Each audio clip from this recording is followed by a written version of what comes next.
Yo, what's going on, guys? Reversal here, and today I'm going to be doing an Unchained deck profile for the current format. This is a deck that I really enjoyed playing when Sharvara was at 3. I haven't played it a ton since the limit. Since like after Phantom Nightmare, this deck kind of fell behind, but recently in the past few weeks, it's had a few strong showings from Cody Manabe, won the regional in Las Vegas a few weeks ago. And a guy in Germany, Nico, did pretty well with it as well. So definitely took inspiration from both of them in building this. And I think this deck still has a lot of strengths. Just you have to play differently from how the deck used to play with 3 Sharvara, since you do only have the 1 now. The main thing, I think, with the combos is, since you only have the 1 Sharvara, you can't end on it in your hand like you used to be able to help versus stuff like talents. So that's like the biggest weakness in some of the end boards, but other than that, you can still do a lot of the same things. The deck still plays into boards very well. You can push through boards with engine a lot of the time, as long as you're not getting FTK'd. So I think the skill ceiling with this deck is still extremely high. It's even higher than it was before, and it already required a pretty high level of technical play to do well with. So I think with 1 Sharvara and the format that we're in, that part is just elevated even more. But you could definitely still win with the deck in the Snake Eyes meta, especially as more people are dropping Snake Eyes since Banless Spheres and stuff, since they're selling the expensive cards, since the deck's probably going to get hit. But hopefully the Konami gives us more Sharvara in the next list, and that'll help this deck out tremendously. Before I get started, if you're interested in this playmat, it's a cloth playmat from Grimoire Accessories. They have other colors and stuff as well, so if you check them out and decide to buy anything, use code Reversal5 for 5% off. And if you've seen in my previous videos, the Dino playmat and sleeves, check out finalsaga.de for that. They also have binders and stuff as well. If you buy anything from them, use code Reversal10 for 10% off. So with that out of the way, this deck's 40 cards. We get right into it. So we got the 3 Aruha, and the main difference from now and the past is there's 3 Rakeyas as well, and no tour guide. So this replaces the tour guide package, since it does remove the 1 card combo in tour guide, which is annoying since having a 1 card combo is always good. And tour guide often helps you play through some other things like Nib a little better. But with the amount of imperms and veilers that are in the format right now, and just other hand traps and stuff when you're playing into boards, Rakeya just plays better into that stuff. So I think right now, with everyone playing like 18 hand traps, the Rakeya is the better option. If the format ever goes back to less of those imperms and veilers and stuff, I think you can go back to playing tour guide, but for now, I think Rakeya just is the safer option.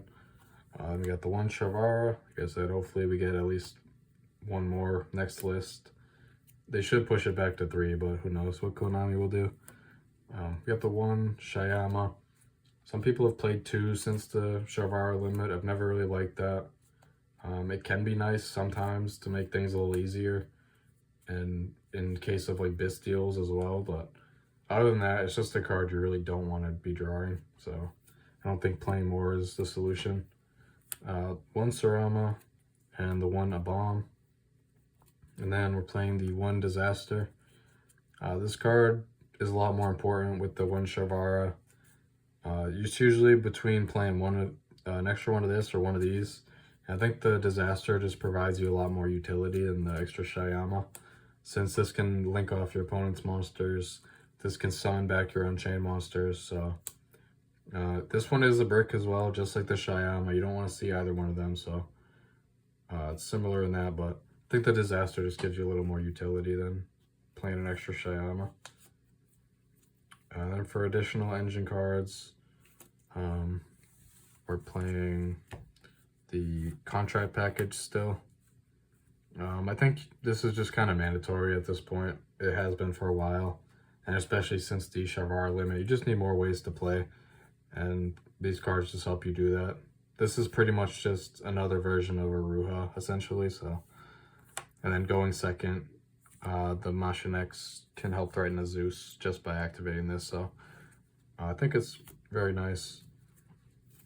And then for some more Unchained SpellTraps, we got 3 Prisons, 3 Escape, and 2 Chambers. I think when you play 40 cards, you want to have between like this side, you want 5. You can choose to play a Wailing instead of one of the Escapes. Just to add an extra like different name to the mix, but I think when you're playing the 3 Rikeya, say you open like Rikeya and a trap, if that trap is Escape and you get impermed and that's all you have, at least Escape popping the Rikeya can float into a bomb, and that's 2 pops at least through an imperm if you have like a really weak hand like that. So I think you'd rather just play 3 Escape, since it is like the better card when you're going first. But you could definitely play a Wailing instead of one of these as well. I think that's fine. And then we're playing 1 Foolish Burial. Just, this can dump you Shyama, can dump you Sharvar, whatever one you kind of need to help progress your combos. So it's a pretty good extender. And then the last consistency card is 3 Prosperity. This card's just really nice in this deck to dig with what you need, and you don't really need like every card in your extra deck like that, so it's pretty fine to send 6 from there and then you're still good. So for the non-engine, I went with the similar approach to Nico. I think board breakers are better in this deck, since my philosophy with other decks as well, like if you can't play the hand trap wars to the level that Snake Eyes is doing it, I don't really like going that route.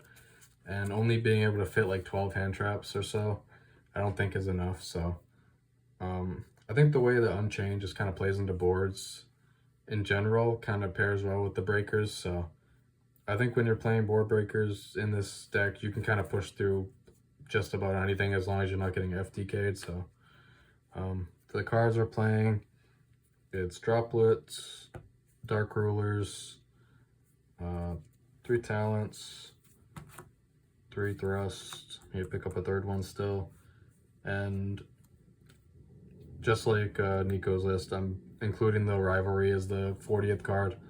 I wasn't sure about another one of to play in this slot. You could play something else, but I think this card is just insane right now. Into pretty much everything, whether you're going first and flipping this, you just win the game a lot of the times. And going second, this can even win you the game as well, depending on how things go. So I think this card's worth maining, even though it's better going first and second, obviously. But in this approach, I didn't think there was a better 40th card. Like, you could run another thrust target or something, but I wanted something that was good going first as well, so you didn't have too many dead cards when you go first, since like the Dark Ruler is just a dead card when you're going first. But Dark Ruler's I've been playing this in Dino a lot as well. This card's been overperforming in general, so I think in this deck it's fine to main it with this approach. And then Droplet's just one of my favorite cards right now in this format as well for a board breaker. And then the Talents cards have always just been broken and Unchained. The Thrust can set you a trap for an extender if you get hand trapped.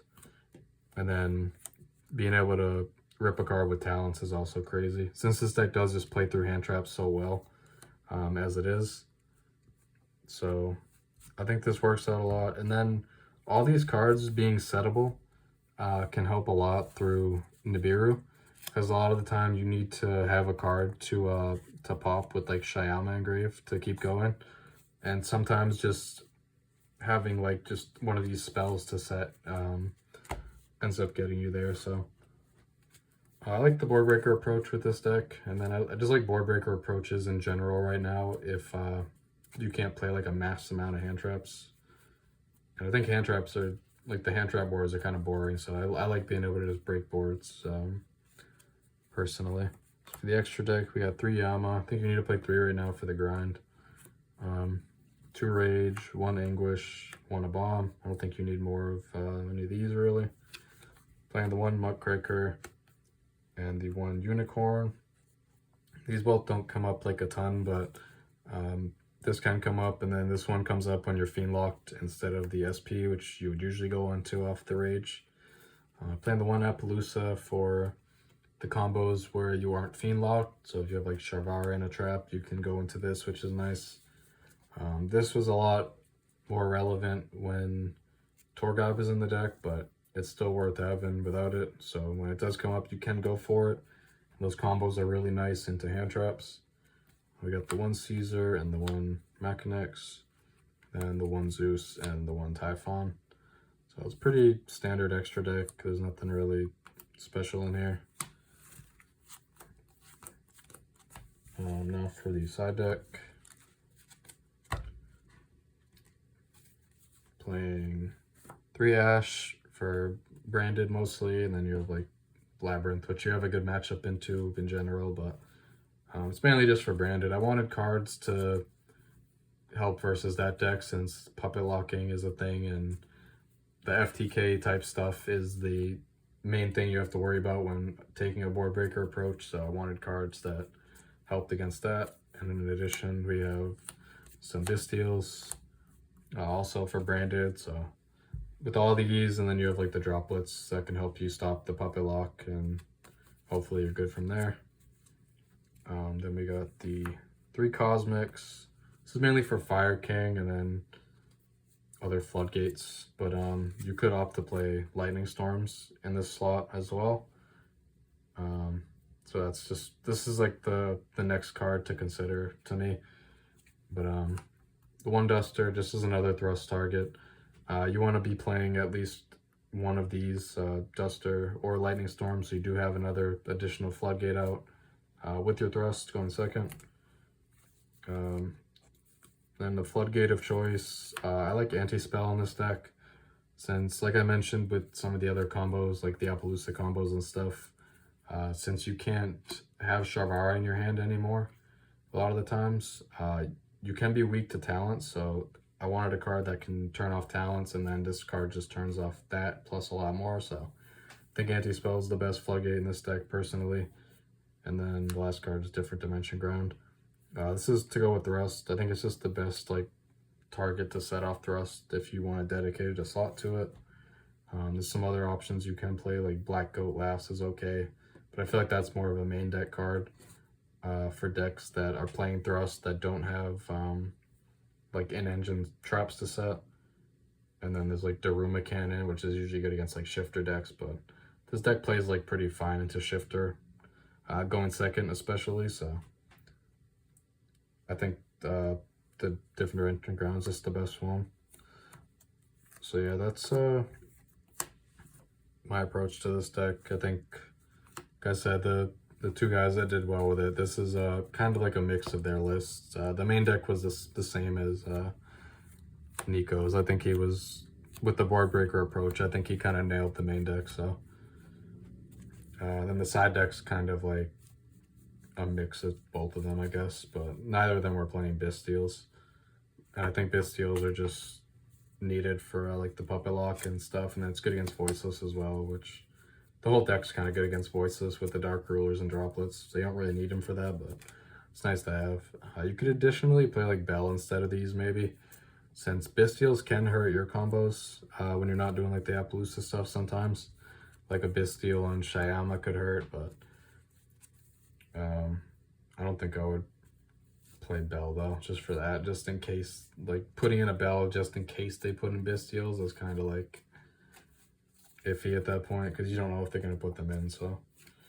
But yeah, I think this is fine. Hopefully with the ban list, we get more Sharvaras. I think this deck would thrive a lot with more copies of them. Even just one more copy would be massive, so hopefully Konami realizes the mistake they made in limiting it, and we get that back. But until then, it is what it is. But that's going to be it for this video. Have a good one. Peace.